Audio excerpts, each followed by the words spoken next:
आज का main topic है मल्टीपल चॉइस क्वेश्चंस हैं। 31 मल्टीपल चॉइस क्वेश्चन जो हर एग्जाम्स के लिए इंपॉर्टेंस है, या ग्रुप डी हो, एनटीपीसी हो, झारखंड एसएससी हो, बिहार एसएससी हो, अन्य प्रतियोगिता परीक्षाओं के लिए भी बहुत इंपॉर्टेंस है। देखिए आज का 31 मल्टीपल चॉइस क्वेश्चंस हम लोग देखते हैं। पहला क्वेश्चन देखिए क्या होगा। प्रकाश की किरण पूर्ण आंतरिक परिवर्तन के लिए किससे गुजरना पड़ता है? ए वायु से कांच, बी कांच से हीरा, सी वायु से जल, डी कांच से जल। देखिए दोस्तों इसका सही जवाब क्या होगा। मैंने प्रीवियस वीडियो में आपको बताया था कि पूर्ण आंतरिक परिवर्तन क्या होती है, पूर्ण आंतरिक परिवर्तन के लिए क्या दशाएं होती है, क्या कंडीशंस होती है पूर्ण आंतरिक परिवर्तन के लिए। ये मैंने बताया था कि पूर्ण आंतरिक परिवर्तन के लिए सघन माध्यम से हमेशा विरल माध्यम की ओर पूर्ण आंतरिक परिवर्तन होती है। और नंबर 1 में नंबर 2 में बताया था आपतन कोण का जो मान होती है ग्रेटर देन होती है क्रांति कोण के मान से। मैंने प्रीवियस वीडियो में बता चुका हूं।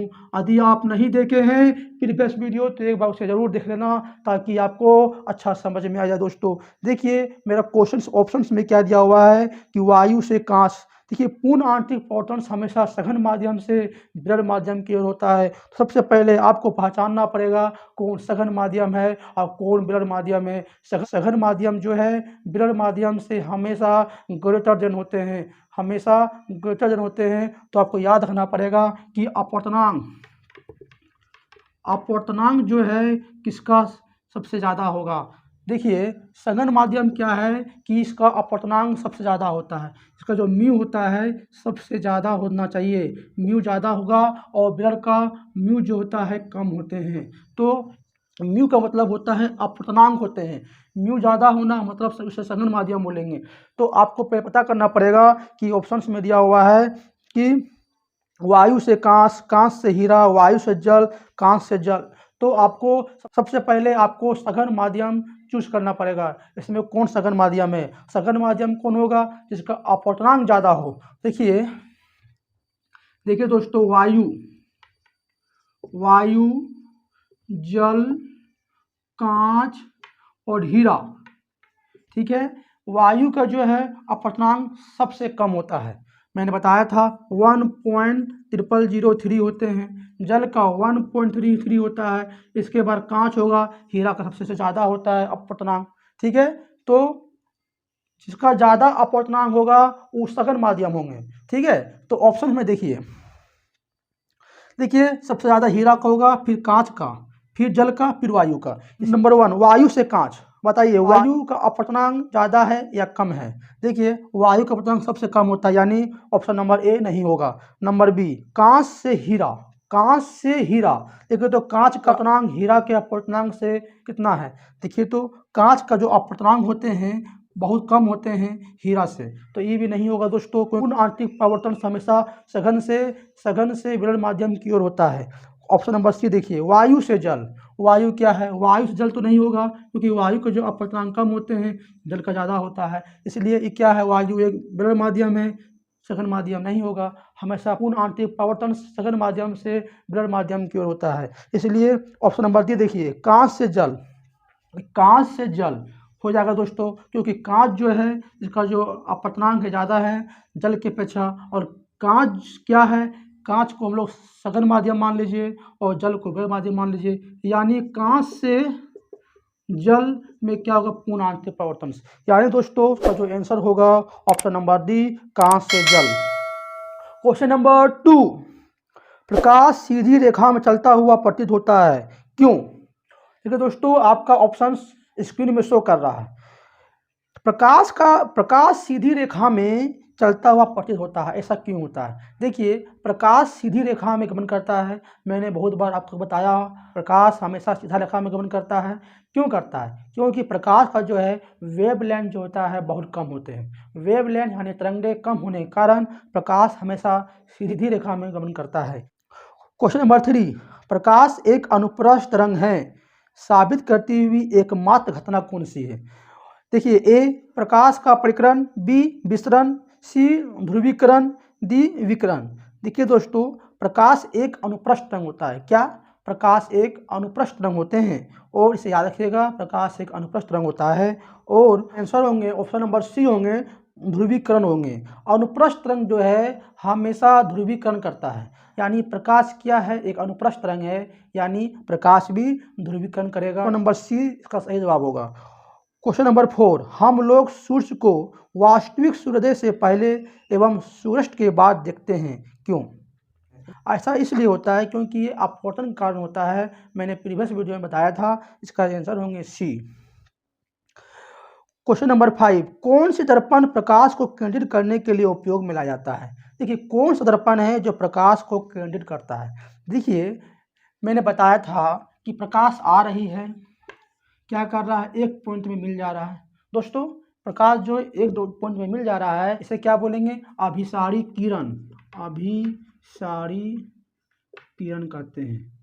और अब अभिसारी किरण जो है, इसे अभिसारी किरण कहते हैं। अब कौन सा दर्पण जो है अभिसारी किरण का फ्लो करता है? देखिए, अवतल दर्पण, अवतल दर्पण जो है, अवतल दर्पण और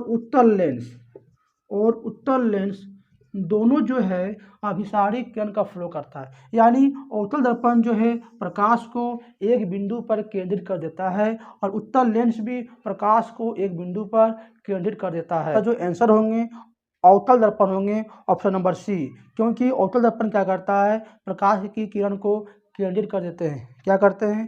केंद्रित कर देते हैं, यानी इसका आंसर होंगे ऑप्शन नंबर सी। और अवतल दर्पण को एक अभिसारी दर्पण भी कहते हैं, और उत्तल लेंस को भी दोस्तों एक अभिसारी लेंस कहेंगे। क्वेश्चन नंबर 6, पानी और कांच का अपवर्तनांक क्रमशः 5/2 व 3/4 है, तो कांच के सापेक्ष पानी का अपवर्तनांक क्या होगी? देखिए, अपवर्तनांक निकालना है, कांच के सापेक्ष वाटर का, पानी का अपवर्तनांक निकालना है। दोस्तों, इसका फॉर्मूला क्या होगा, मैंने बताया था कि सापेक्ष अपवर्तनांक,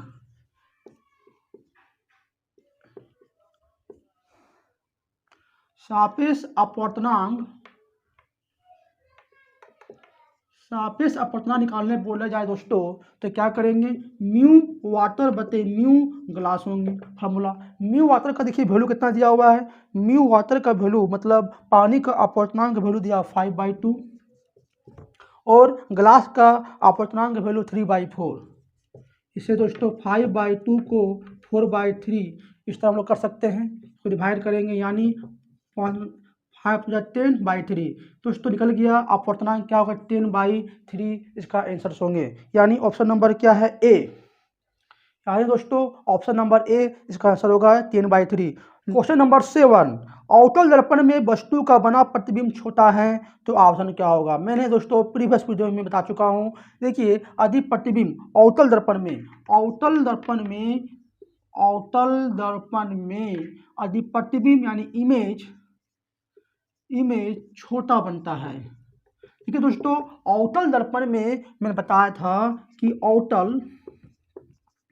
अवतल दर्पण में मैंने बताया था कि प्रतिबिंब जो होते हैं छोटा भी बनेगा, बराबर भी बनता है, और क्या बनेगा, एक बड़ा भी बनता है। दोस्तों, ये 3 प्रतिबिंब बनता है अवतल दर्पण में, छोटा, बड़ा और बराबर। और अवतल दर्पण में दोस्तों वास्तविक और उल्टा प्रतिबिंब का भी निर्माण करता है। वास्तविक और उल्टा प्रतिबिंब की भी निर्माण करता है अवतल दर्पण, ठीक है। लेकिन ये जो है केवल 5 पॉइंट में मैंने बताया था कि 5 पॉइंट ऊपर से लेकर 5 नंबर तक वास्तविक और उल्टा प्रतिबिंब बनाता है, या मैंने प्रीवियस वीडियो में भी बता चुका हूँ, उसे भी आप देख सकते हैं कि 5 पॉइंट तक वास्तविक और उल्टा प्रतिबिंब भी बनाता है। लेकिन जो लास्ट पॉइंट होता है दोस्तों, उसमें आभासी और सीधा प्रतिबिंब बनता है। तो आभासी और सीधा प्रतिबिंब कहाँ बनेगा? यदि जो वस्तु होते हैं पी और एफ यानी पोल और फोकस के बीच में रहा, तो वस्तु सीधा और आभासी बनता है, वही दर्पण के पीछे बनते हैं अवतल दर्पण पर। इसे दोस्तों याद रखिएगा, मैंने पूरा डिस्क्राइब कर दिया हूँ, ताकि ऐसा क्वेश्चन पूछा तो आप इसे आसानी से जवाब दे सकते हैं। देखिए, तो इसका जो मेरा क्वेश्चन था वस्तु का प्रतिबिंब छोटा है तो आवर्धन क्या होती है। यदि दोस्तों यदि वस्तु का प्रतिबिंब छोटा रहेगा तो इसका जो आवर्धन होंगे हमेशा लेस देन 1 होंगे, और यदि बड़ा प्रतिबिंब बनेगा तो आवर्धन जो होंगे ग्रेटर देन 1 होंगे, और बराबर प्रतिबिंब रहा तो इसका आवर्धन 1 के बराबर होंगे। इसे भी आप याद रखिएगा, बहुत इंपॉर्टेंट है। ऐसा क्वेश्चन आपको यदि मिलता है तो आसानी से आप उसका जवाब दे सकते हैं। तो देखिए ऑप्शंस में क्या लिखा हुआ है। ऑप्शंस में लिखा हुआ है ए में m लेस देन 1, बी में m less than equal to 1, C में m इक्वल टू 1, डी में 1 लेस देन m। देखिए दोस्तों इसका आंसर होगा, छोटा बोला गया है तो 1 से कम होगा आवर्धन, यानी ए नंबर इसका आंसर होंगे, m लेस देन 1 इसका आंसर होंगे दोस्तों। नेक्स्ट क्वेश्चन 8, माध्यम का अपवर्तनांक अधिक है तो माध्यम में प्रकाश की चाल क्या होगी। माध्यम में अपवर्तनांक अधिक है, क्या है, अपवर्तनांक अधिक है तो माध्यम में प्रकाश की चाल क्या होगा। देखिए माध्यम में अपवर्तनांक को म्यू कहते हैं, और म्यू जो है इन्वर्सली प्रोपोर्शनल होता है किसका, स्पीड का, यानी चाल का इन्वर्सली प्रोपोर्शनल होते हैं। मैंने आपको प्रीवियस वीडियो में बता चुका हूँ। देखिए दोस्तों यदि क्वेश्चन कहा जा रहा है कि माध्यम का अपवर्तनांक ज़्यादा है, यानी म्यू का वैल्यू क्या है, ज़्यादा है दोस्तों। यदि म्यू का वैल्यू ज़्यादा रहेगा तो स्पीड क्या होगा, स्पीड कम हो जाएंगे। इसमें दोस्तों क्या होगा, कम हो जाएंगे, यानी ऑप्शन नंबर सी कम होगी। नेक्स्ट क्वेश्चन 9, प्रकाश जब सघन माध्यम से विरल माध्यम में प्रवेश करती है तो क्या होगा। आपके स्क्रीन में ऑप्शन शो कर रहा है, उसे एक बार पढ़ लीजिए। जब प्रकाश सब सघन माध्यम से विरल माध्यम में प्रवेश करती है तो क्या होगा दोस्तों, मैंने बताया था आपको प्रीवियस वीडियो में। देखिए जो प्रकाश जो है सघन माध्यम से, ये क्या है, इसे सघन माध्यम मान लीजिए, सघन माध्यम ये विरल माध्यम है, सघन माध्यम से विरल माध्यम की ओर जब प्रकाश गमन करेगी तो क्या होगी। देखिए क्या यह एक अभिलंब है, क्या दोस्तों, ये क्या है, एक अभिलंब है, और जब प्रकाश आएगी सघन माध्यम से विरल माध्यम की ओर तो प्रकाश जो है अभिलंब से दूर हट जाएगी, यानी इसका जो आंसर होंगे क्या होंगे, अभिलंब से दूर हट जाना। देखिए ऑप्शंस में क्या दिया हुआ है, ए प्रकाश अभिलंब की ओर मुड़ जाता है, नहीं होगा, क्योंकि सघन माध्यम से विरल माध्यम की ओर प्रकाश गमन कर रही है। बी में प्रकाश जो है अभिलंब से दूर हट जाएगी, यानी ऑप्शन नंबर बी इसका सही जवाब होगा। देखिए नेक्स्ट क्वेश्चन 10, पानी का अपवर्तनांक कितना होता है। ए 2.42, बी 1.003, सी 2.14, डी 1.10। देखिए दोस्तों पानी का अपवर्तनांक मैंने अभी तुरंत बताया कि 1.003, यानी ऑप्शन नंबर बी इसका सही जवाब होगा। इसे याद रखिएगा, एग्जाम्स में दोस्तों पूछा गया है। क्वेश्चन नंबर 11 दोस्तों, 11 नंबर क्वेश्चन देखिए, प्रकाश की किरण पानी से गिलास तक जाती है, पानी से गिलास, ठीक है, गिलास का मतलब क्या होगा, शीशा होगा। प्रकाश की किरण पानी से गिलास तक जाती है तो यह झुकता है। ए सामान्य की ओर और गति बढ़ती है, बी सामान्य से दूर और गति बढ़ती है, ऑप्शन नंबर सी सामान्य की ओर और धीमा हो जाता है, डी सामान्य से दूर और धीमा हो जाता है। देखिए दोस्तों क्वेश्चन में बहुत ही इंपॉर्टेंट है, एग्जाम्स में दोस्तों आया हुआ है, 2019 में आया है दोस्तों। जब प्रकाश किरण जो है पानी से गिलास, देखिए पानी से गिलास, गिलास का मतलब यहाँ पर शीशा होगा, ठीक है। देखिए पानी से गिलास, पानी से गिलास की ओर प्रकाश किरण आती है, यानी गिलास मतलब दोस्तों शीशा, ठीक है। गिलास, पानी से गिलास की ओर जब प्रकाश की किरण आएगी तो दोस्तों ऑप्शंस में तो क्या होगी, जवाब देना है। फिर दोस्तों को समझना पड़ेगा कि गिलास का जो है अपवर्तनांक कितना होता है, और पानी का अपवर्तनांक कितना होता है, और गिलास का अपवर्तनांक क्या होता है। मैंने दोस्तों अभी आपको बताया कि अपवर्तनांक के बारे में, म्यू क्या होता है, सबसे कम होते हैं अपवर्तनांक हवा का, फिर जल का, फिर ग्लास का, फिर हीरा का सबसे ज़्यादा होता है, ठीक है। तो दोस्तों पानी क्या है, देखिए तो पानी यहाँ पर, और ग्लास क्या है, ग्लास का अपवर्तनांक ज़्यादा होगा पानी की अपेक्षा, तो ग्लास का जो म्यू है ज़्यादा होगा और पानी का म्यू जो होता है कम होगा। ओके, तो क्या है दोस्तों, ये अपवर्तनांक कम है, ये अपवर्तनांक ज़्यादा है। तब यदि कम अपवर्तनांक से कम अपवर्तनांक को क्या बोलेंगे? मैंने बताया था प्रीवियस वीडियो में, विरल माध्यम बोलेंगे। क्या बोलेंगे दोस्तों? विरल माध्यम। और ज़्यादा अपवर्तनांक को क्या बोलेंगे? सघन माध्यम। दोस्तों मैंने प्रीवियस वीडियो में बता चुका हूँ, उससे एक बार आप पक्का देख लीजिएगा ताकि आपको अच्छा समझ में आए। माध्यम, सघन माध्यम को आपको मालूम चल गया। अब दोस्तों मुझे पता है कि आप इसका जवाब आप दे दीजिएगा, क्योंकि पानी विरल और ग्लास सघन मैंने आपको बता दिया। अब इसका जो आंसर होगा, जब विरल माध्यम से सघन माध्यम के प्रकाश किरण आएगा तो अभिलंब की ओर दोस्तों झुक जाएगा। क्या? अभिलंब की ओर झुक जाएगा। और दोस्तों इसका जो स्पीड होता है वह धीमा हो जाएगा। स्पीड धीमा हो जाएगा। प्रकाश की किरण एक अपवर्तनांक से दूसरा अपवर्तनांक में जब आती है तो उसकी प्रकाश की जो स्पीड होती है कम हो जाती है। तो दोस्तों से याद रखिएगा, इसका जो आंसर होंगे है यानी ऑप्शन नंबर सी, सामान्य की ओर और धीमा हो जाता है। देखिए दोस्तों, सामान्य को यहाँ पर अविलंब कहा गया है। क्या? सामान्य को अविलंब कहा गया है। सामान्य की ओर और धीमा हो जाता है। इसका आंसर होंगे option number C. Next question 12, पूर्ण आंतरिक प्रवर्तन होने का कारण क्या है? पूर्ण आंतरिक प्रवर्तन दोस्तों मैंने आपको अभी भी बताया था कि पूर्ण आंतरिक प्रवर्तन होने का कंडीशन क्या होती है। देखिए, पूर्ण आंतरिक प्रवर्तन कब होगा? जब सघन माध्यम से विरल माध्यम की ओर हो। ठीक है, नंबर 1 में। नंबर 2 में बताया था मैंने, आपतन कोण यानी बड़ा होगा क्रिटिकल एंगल से यानी क्रांति कोण से बड़ा, क्रिटिकल एंगल यानी क्रांति कोण से बड़ा होगा। कि इसका आंसर क्या होगा? ए, आपतन कोण क्रिटिकल कोण से कम होगा? नहीं, आपतन कोण ज़्यादा होना चाहिए। आपतन कोण क्रिटिकल कोण के बराबर होगा? नहीं। सी नंबर देखिए, आपतन कोण क्रिटिकल कोण से अधिक होगा? यस, आपतन कोण का मान जो होगा क्रिटिकल कोण से ज़्यादा होगा। इसका आंसर होंगे ऑप्शन नंबर सी होंगे दोस्तों। नेक्स्ट क्वेश्चन 14, ताप अधिक होने पर अपवर्तनांक का मान क्या होगा? ए अधिक हो जाएगा, बी कोई परिवर्तन नहीं होगा, सी कम हो जाएगा, डी शून्य हो जाएगा। देखिए, ताप अधिक होने पर अपवर्तनांक क्या होता है? अधिक टेम्परेचर इन्वर्सली प्रोपोर्शनल होते हैं अपवर्तनांक का। यदि टेम्परेचर ज़्यादा होगा तो अपवर्तनांक कम होंगे, और टेम्परेचर कम होंगे तो अपवर्तनांक ज़्यादा होंगे। दोस्तों इसे याद रखिएगा। इसका जो आंसर होगा, देखिए, ताप अधिक होने पर अपवर्तनांक का मान क्या होगा? ताप अधिक है तो अपवर्तनांक क्या होगा? कम होगा, यानी ऑप्शन नंबर सी इसका आंसर होंगे दोस्तों।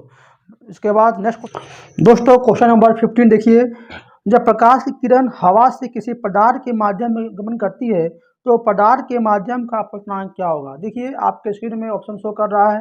दोस्तों देखिए, क्वेश्चन में क्या कहा गया है कि जब प्रकाश एक माध्यम है और एक हवा है, ठीक है, और क्वेश्चन में कहा गया है कि एक पदार्थ है। क्या है? कि दोस्तों क्वेश्चन में कहा गया है कि एक पदार्थ है, और जब प्रकाश किरण हवा से किसी माध्यम में आ रही है तो देखिए दोस्तों, हवा क्या है?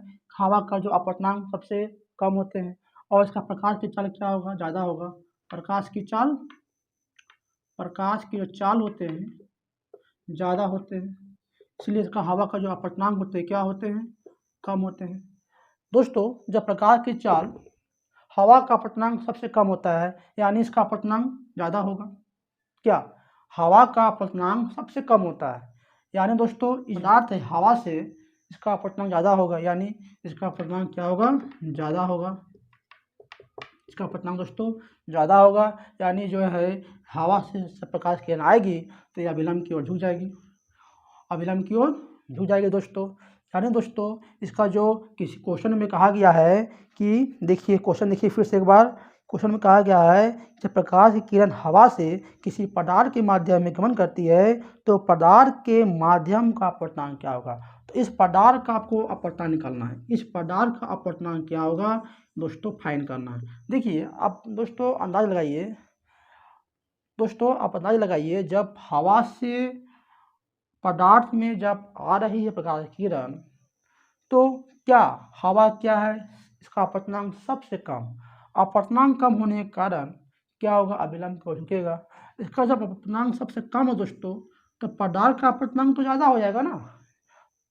पदार्थ का अपवर्तनांक ज़्यादा हो जाएगा। या दोस्तों इसका ऑप्शन देखिए, ऑप्शन में क्या कहा गया है, ए पदार्थ के माध्यम का अपवर्तनांक उससे एक अधिक होगा। देखिए दोस्तों इसमें लिखा हुआ है एक से उससे एक से अधिक होगा, और बाकी में दोस्तों लिखा हुआ एक से कम होगा, ये तो होगा नहीं क्योंकि हवा का अपवर्तनांक सबसे कम होता है, और तो पदार्थ का अपवर्तनांक क्या होगा, उससे दोस्तों एक ज़्यादा हो जाएगा, एक उससे ज़्यादा हो जाएगा। यानी दोस्तों इसका ऑप्शन होगा ए होगा, पदार्थ के माध्यम का अपवर्तनांक उससे एक से अधिक होगा। यदि हमारा वीडियो आपको अच्छा लगा तो लाइक, सब्सक्राइब और शेयर जरूर कीजिएगा। दोस्तों हमारा मेन उद्देश्य है कि हमारे सभी भाई बहनों को एक सरकारी नौकरी हो, उसका उज्जवल भविष्य हो, ये मेरा दोस्तों कामना है। देखिए दोस्तों हम लोग नेक्स्ट क्वेश्चन देखते हैं। इसके बाद क्वेश्चन नंबर 16, प्रकाश का रंग किस पर निर्भर करता है, ए आयाम पर, बी वेवलेंथ पर, सी फ्रीक्वेंसी पर, डी स्पीड पर। तो मैं बता चुका हूँ प्रकाश का रंग वेवलेंथ पर डिपेंड करता है। हीरा का क्रिटिकल कोण क्या होती है, ए 24.45, बी 2.42, सी 24.41, डी 1.003।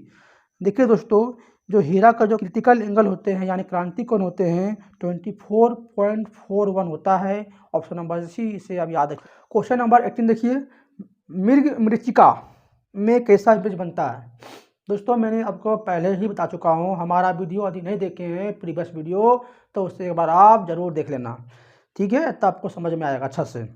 मृग मरीचिका में कैसा बीज बनता है, ए सीधा या छोटा आकार, बी बड़ा या बड़े आकार, सी उल्टा या बड़े आकार, डी उल्टा या छोटा आकार। देखिए दोस्तों मृग मरीचिका में हमेशा क्या उल्टा और बड़े आकार का बीज बनता है। मृग मरीचिका क्या है, एक दृष्टि भ्रम होता है, दृष्टि भ्रम है जो पूर्ण आंतरिक परावर्तन के कारण होती है।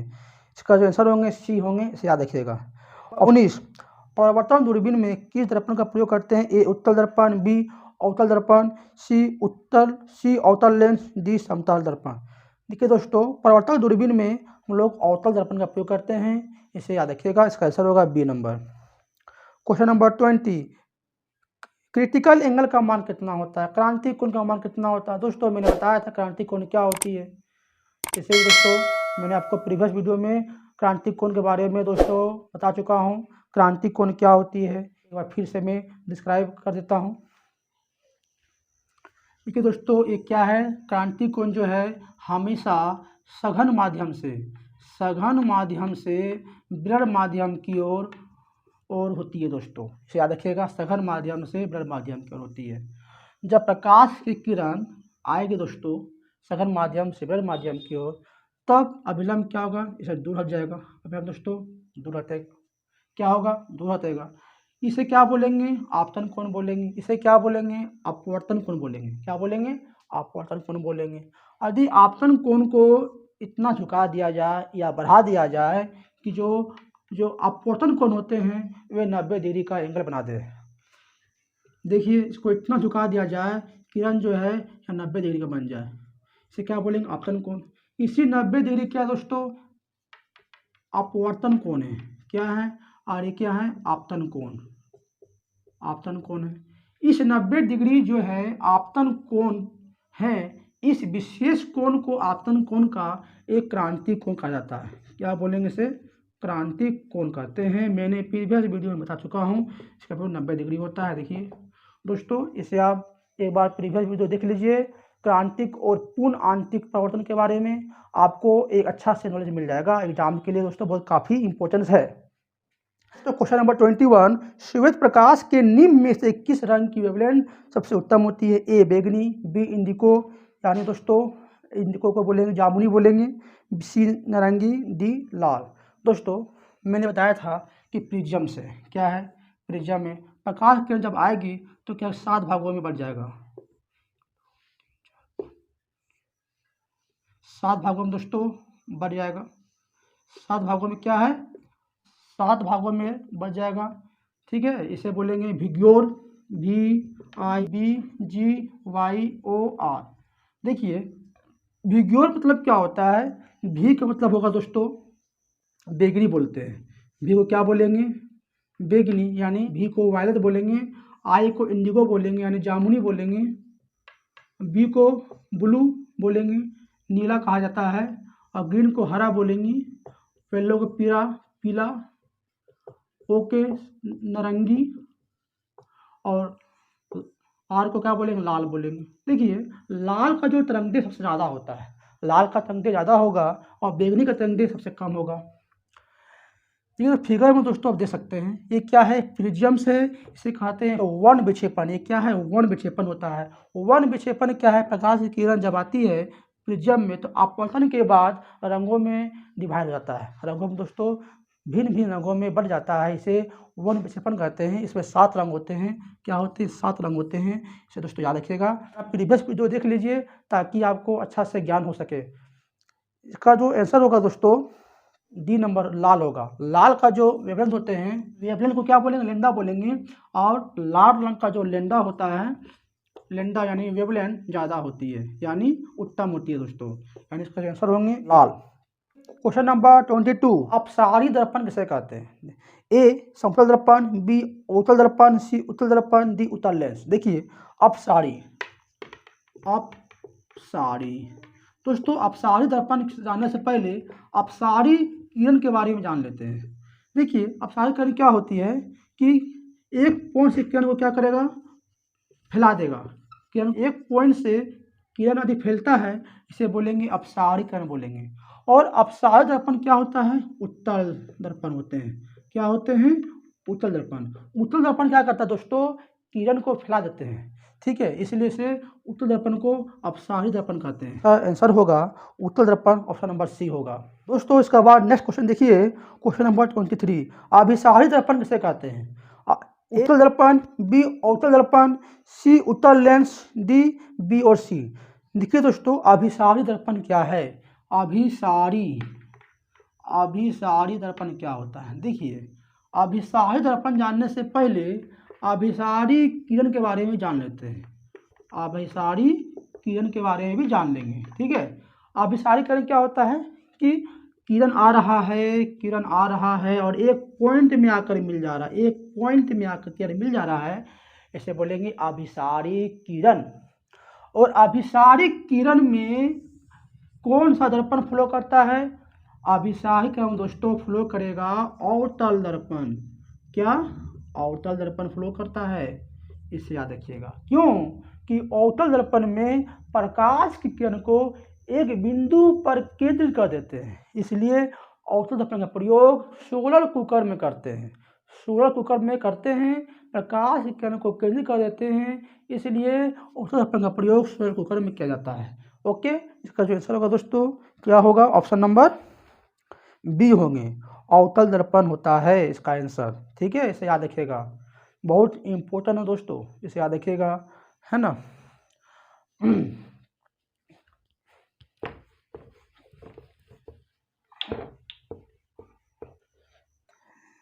देखिए दोस्तों अपसारी दर्पण कौन होगा, बताइए तो पहले हमको। अपसारी दर्पण क्या होगा, अपसारी दर्पण को बोलेंगे उत्तल दर्पण, ठीक है, इसे याद रखिए। और अपसारी लेंस क्या होगा, अपसारी लेंस क्या होगा, अवतल लेंस होंगे। अभिसारी दर्पण क्या होगा, अभिसारी दर्पण क्या होगा, अवतल दर्पण होंगे। लेकिन अभिसारी लेंस क्या होगा, अभिसारी लेंस क्या होगा, एक उत्तल लेंस होते हैं, ठीक है। इससे याद रखिएगा, बहुत इंपॉर्टेंट है, एग्जाम्स में दोस्तों आ सकता है क्वेश्चन। इसके बाद दोस्तों देखिए नेक्स्ट, देखिए दोस्तों क्वेश्चन नंबर 24, अवतल लेंस किसे कहा जाता है? ए अपसारी, बी अभिसारी, सी ए और बी दोनों, डी में से कोई नहीं। तो भी आपको मैंने बताया अवतल लेंस क्या है, एक अपसारी लेंस है। क्या है, अपसारी लेंस है। देखिए क्वेश्चन नंबर 26, यदि आपतित किरण परावर्तक सतह पर लंबवत है। देखिए ये क्या है, एक परावर्तक सतह है यानी समतल दर्पण है, आपतित किरण क्या लंबवत है। दोस्तों यदि प्रकाश किरण लंबवत है तो इसका परावर्तित किरण क्या होगा, जहाँ से किरण आ रहा है दोस्तों वहीं से मुड़ जाएगा ही, यानी दोस्तों प्रकाश आ रहा है समतल दर्पण पर लंबवत, यानी लंबवत आ रहा है, लंबवत आ रहा है प्रकाश, प्रकाश लंबवत जब आएगा दिशा से आया उसी दिशा से मुड़ जाएगा, यानी इसमें एंगल आई और एंगल आर का निर्माण नहीं करेगा। एंगल आई क्योंकि दोनों एक ही दिशा में मुड़ जा रहा है दोस्तों। प्रकाश लंबवत पड़ा फिर उसी दिशा में मुड़ गया, क्योंकि प्रकाश जब लंबवत पड़ेगा किसी भी दर्पण में प्रकाश लंबवत पड़ता है तो उसी डायरेक्शन में प्रकाश परिवर्तन हो जाएंगे, यानी इसमें एंगल आई भी नहीं मिलेगा, एंगल आर भी नहीं मिलेगा, यानी एंगल आई का वैल्यू क्या होगा, 0 हो जाएगा। इसका जो आंसर होगा दोस्तों देखिए, इसका जो आंसर होंगे ऑप्शन नंबर बी होगा, 0 होगा।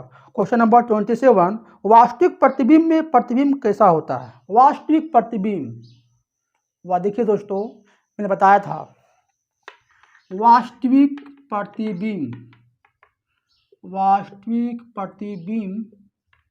क्या होता है, हमेशा उल्टा बनता है, ठीक है। और वास्तविक प्रतिबिंब का निर्माण किस में होगा, अवतल दर्पण में होता है। क्या होता है, अवतल दर्पण में। और अवतल दर्पण में पोजीशन के आधार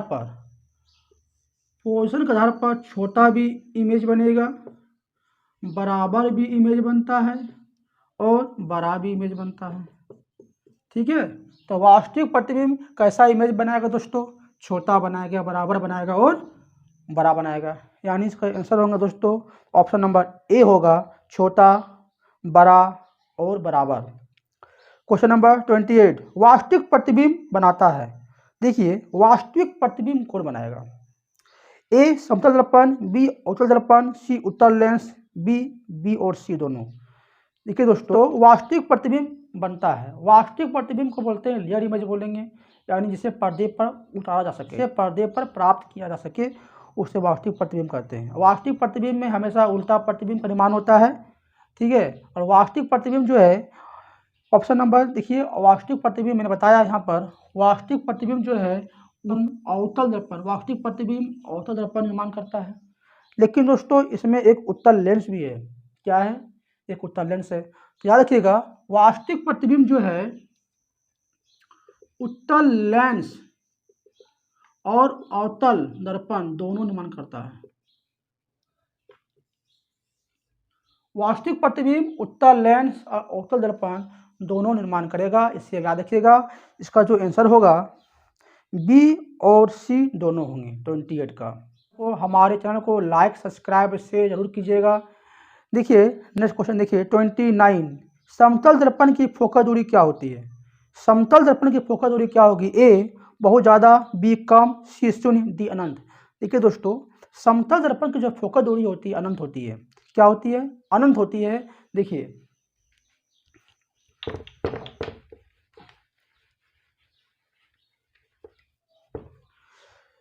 समतल दर्पण की फोकस दूरी क्या होती है, देखिए दोस्तों समतल दर्पण में क्या होता है, समतल दर्पण में जो फोकस होता है अनंत होती है, इनफाइनाइट होती है। अवतल दर्पण में जो फोकस होगा नेगेटिव होगा और उत्तल दर्पण में फोकस दूरी क्या होगा, पॉजिटिव होगा। इसे दोस्तों आप याद रखिएगा, ठीक है। तो इसका जो आंसर क्या होगा, डी होंगे, अनंत होंगे। क्या होंगे, डी अनंत। इसे क्या बोलेंगे, अनंत बोलते हैं, ठीक है। उसके बाद देखिए नेक्स्ट क्वेश्चन देखिए दोस्तों, क्वेश्चन नंबर 30, प्रकाश की किरण वायु से कांच में गुजरती है तब कौन सी परिवर्तित रहती है? देखिए ऑप्शंस आपके स्क्रीन पर। देखिए दोस्तों प्रकाश की किरण जो है वायु से, क्या है, ये वायु है और ये क्या है दोस्तों, कांच है। वायु से जब कांच में की ओर और प्रकाश का गुजरेगा दोस्तों, तो अभिलंब की ओर प्रकाश के किरण जो है मुड़ जाएगा। और दोस्तों प्रकाश किरण मुड़ेगा तो क्या, तो वेग में भी दोस्तों परिवर्तन होगा, वेग में भी दोस्तों चेंज होगा, वेग भी चेंज हो जाएगा दोस्तों, क्योंकि वायु का अपवर्तनांक सबसे कम होते हैं, प्रकाश की चाल ज़्यादा होता है। कांच का जो अपवर्तनांक होता है सबसे अधिक होंगे और प्रकाश की चाल जो होता है, स्पीड जो होते हैं बहुत कम होता है स्पीड, यानी स्पीड में दोस्तों डिफरेंस हो गया, यानी वेग चेंज होगा, यानी चाल दोस्तों चेंज होगा। यदि दोस्तों वेग चेंज हुआ दोस्तों तो वेवलेंथ भी चेंज हो जाएगा, वेवलेंथ भी चेंज होगा। एक आवर्ती होता है यानी फ्रीक्वेंसी, फ्रीक्वेंसी जो है चेंज नहीं होगा, फ्रीक्वेंसी चेंज नहीं होगा, इसे याद रखिएगा। फ्रीक्वेंसी जो है प्रकाश का अपवर्तन में, प्रकाश का अपवर्तन में, अपवर्तन में फ्रीक्वेंसी चेंज नहीं होता। तो क्वेश्चन में क्या कहा गया है, कौन सा परिवर्तित होती है, यानी ऑप्शन नंबर होगा, ऑप्शन नंबर बी होंगे वेवलेंथ और स्पीड होगा। देखिए स्पीड और वेवलेंथ तरंगदैर्घ्य चेंज होता है यानी परिवर्तित होते हैं, यानी ऑप्शन नंबर क्या होगा, बी, वेवलेंथ और स्पीड। नेक्स्ट क्वेश्चन और लास्ट क्वेश्चन देखिए दोस्तों, 31 क्वेश्चन नंबर, लेजर बीम क्या होती है, ए अभिसारी बीम, बी अपसारी बीम, सी समांतर बीम, डी बी एंड सी दोनों। देखिए दोस्तों, लेजर बीम एक समांतर बीम होता है। दोस्तों हमारा वीडियो आपको कैसा लगा दोस्तों, यदि अच्छा लगा दोस्तों तो लाइक सब्सक्राइब और शेयर जरूर कीजिएगा। और दोस्तों 2 महीना एग्जाम बचा हुआ है ग्रुप डी का, अच्छा से तैयारी कीजिए, बहुत कीजिए, मेहनत कीजिए, ताकि एक आपका उज्जवल भविष्य बन सके। जो आपने सपने देखे हैं, आपके माता पिता सपने देखे हैं, आपके फैमिली सपना देखे हैं, उसे दोस्तों पूरा कीजिए। थैंक्स दोस्तों।